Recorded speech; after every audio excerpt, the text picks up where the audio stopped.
Dans un monde ancien où la frontière entre la justice divine et la réalité humaine était souvent floue, une histoire se distingue, enveloppée de mystères et de controverses. Imaginez un prophète, un messager direct de Dieu, traversant un chemin solitaire pour être confronté par des jeunes moqueurs. Mais ce qui suit n'est pas un simple réprimande ou un regard de désapprobation, c'est quelque chose de si choquant, si inattendu, qu'il défie notre compréhension moderne de la justice et de la miséricorde. Préparez-vous à plonger dans les profondeurs d'un récit biblique qui nous pousse à questionner ce qui s'est vraiment passé ce jour fatidique entre Élisée et ses jeunes, et ce que cette histoire ancienne peut nous enseigner sur la nature de Dieu, la gravité du péché et l'urgence de la repentance. Accompagnez-nous dans ce voyage et découvrez les secrets cachés derrière cette rencontre prophétique, la gravité de leur offense et la justice divine qui se manifeste en réponse. La ville de Béthel où résidèrent ces jeunes était notoire pour son idolâtrie et son rejet des prophètes de Dieu. En insultant Élisée, ils ne se moquaient pas seulement d'un homme, mais défiaient l'autorité divine qu'il représentait.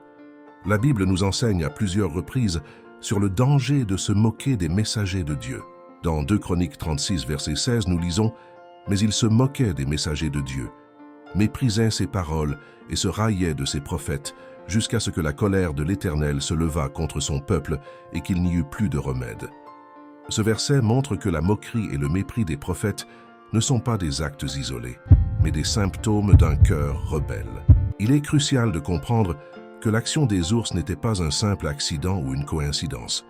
C'était un acte de jugement divin, une manifestation de la justice de Dieu contre ceux qui rejetaient sa parole et son autorité. Dans Lévitique 26, versets 21 à 22, Dieu avertit « Si vous me résistez et ne voulez pas m'écouter, je vous frapperai 7 fois plus selon vos péchés.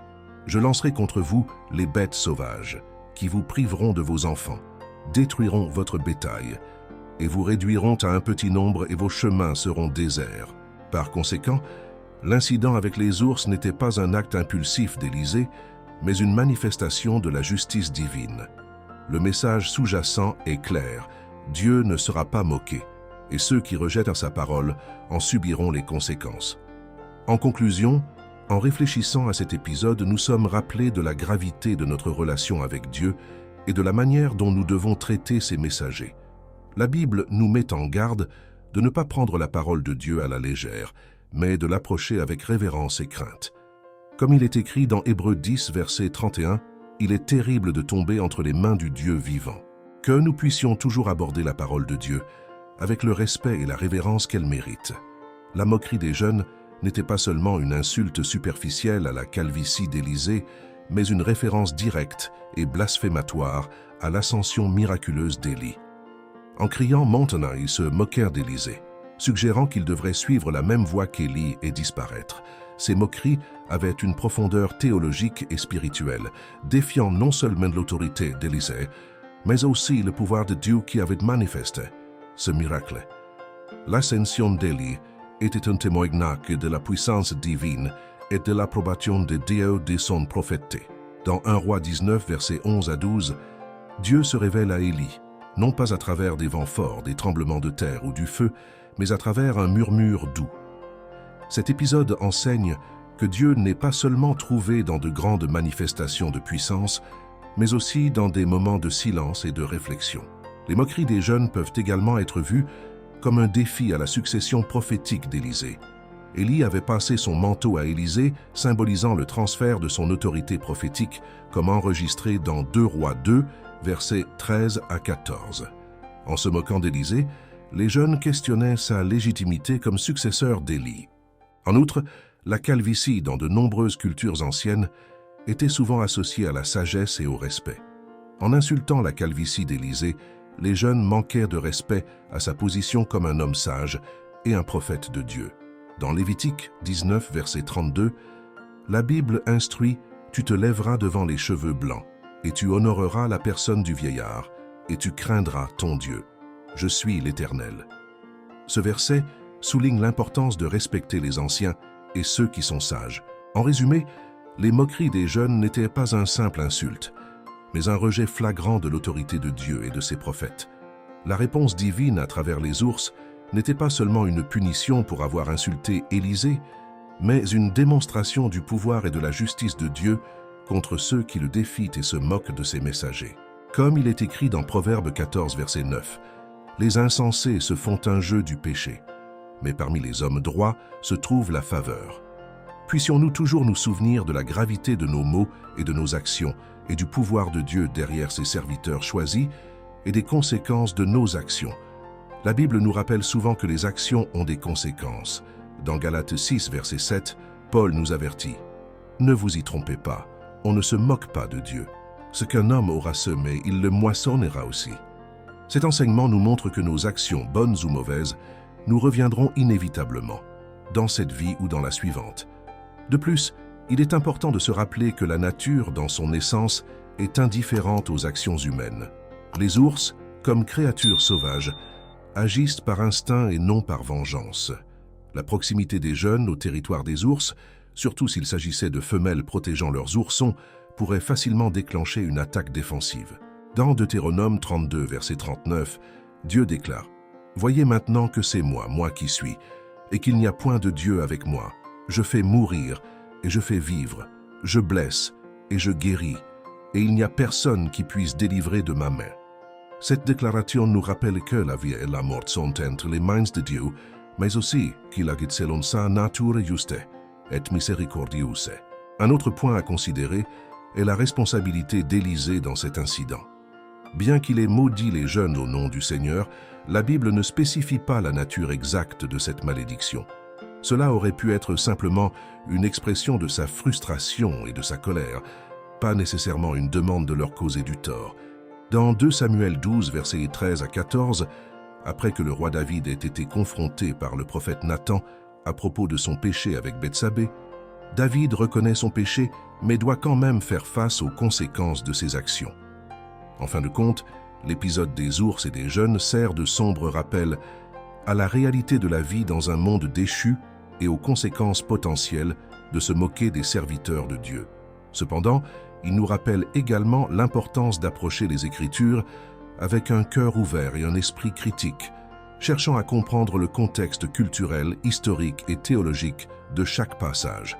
Dans notre voyage spirituel, il est essentiel que nous cherchions la sagesse et la direction de l'Esprit Saint en interprétant et en appliquant les Écritures dans nos vies. Comme il est écrit dans Proverbe 3, versets 5 à 6, « Confie-toi en l'Éternel de tout ton cœur, et ne t'appuie pas sur ta sagesse.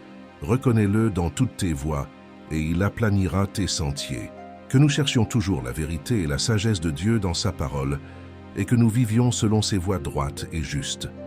Se détournant de la vraie foi, se plaçant au-dessus de la parole de Dieu, cette inversion symbolique du chemin, combinée avec leur attitude dédaigneuse, souligne leur rejet de l'héritage spirituel d'Israël et de l'alliance avec Dieu. De plus, la figure d'Élisée, en tant que prophète, n'est pas seulement un porte-parole de Dieu, mais aussi un type de Christ. Tout comme Jésus a été rejeté, moqué et persécuté, Élisée fait face à l'hostilité de ceux qui rejettent le message de Dieu. Dans Matthieu 5, verset 11, Jésus dit « Heureux serez-vous lorsqu'on vous outragera, qu'on vous persécutera et qu'on dira faussement de vous toutes sortes de mal à cause de moi. » Ce passage résonne avec ce qu'Élisée a vécu, préfigurant le traitement que le Christ lui-même recevrait. La réaction d'Élisée nous rappelle également l'importance de l'intégrité et de la fidélité à la mission que Dieu nous a confiée. Au lieu de répliquer par la violence personnelle, il se fie à la justice de Dieu. Cette attitude reflète Proverbe 20, verset 22.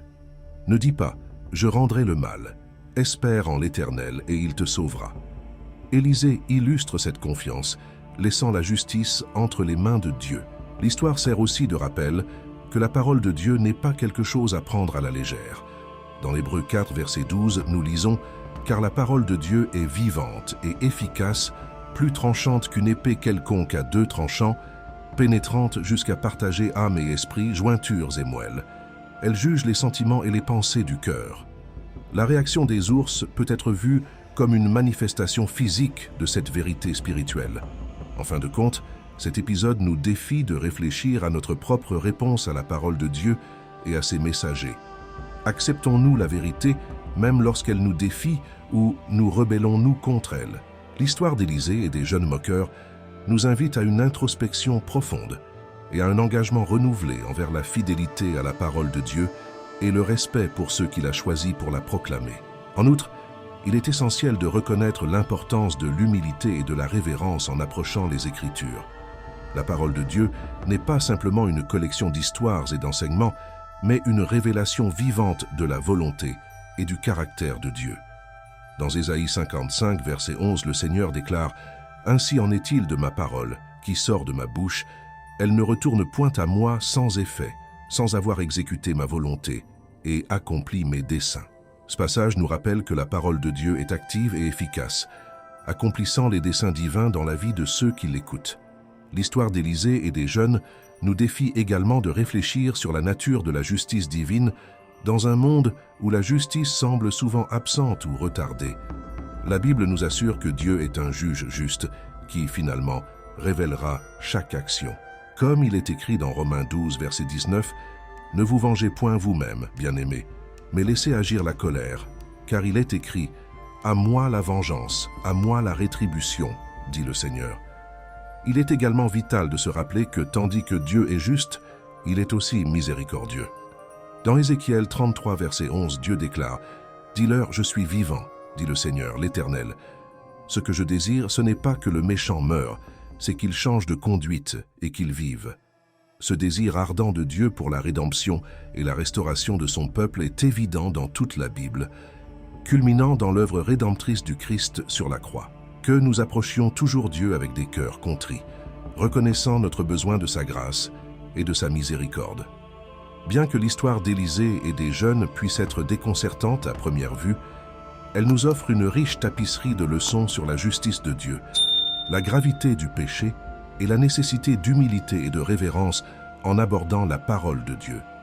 Que nous cherchions toujours la sagesse et la direction de l'Esprit Saint en lisant et méditant les Écritures, et que nos vies reflètent la lumière et la vérité trouvées dans ces pages sacrées. Amen. Vous cherchez la prospérité et l'épanouissement dans tous les domaines de votre vie? Je veux apprendre comment la foi et la sagesse biblique peuvent transformer votre relation avec l'argent et vous conduire vers une vie plus prospère. Le livre « Prospérité avec Dieu » vous fournira un guide inspirant et pratique pour entreprendre un voyage vers une véritable richesse. Découvrez comment renforcer votre foi en Dieu et la mettre en action, atteignant la satisfaction, le succès financier et une vie abondante. Cliquez sur le lien dans les commentaires et plongez dans ce livre rempli d'enseignements précieux. Préparez-vous à une lecture transformative qui vous guidera vers une vie de prospérité basée sur votre connexion avec le Créateur. Ne manquez pas cette opportunité de découvrir le véritable sens de la prospérité.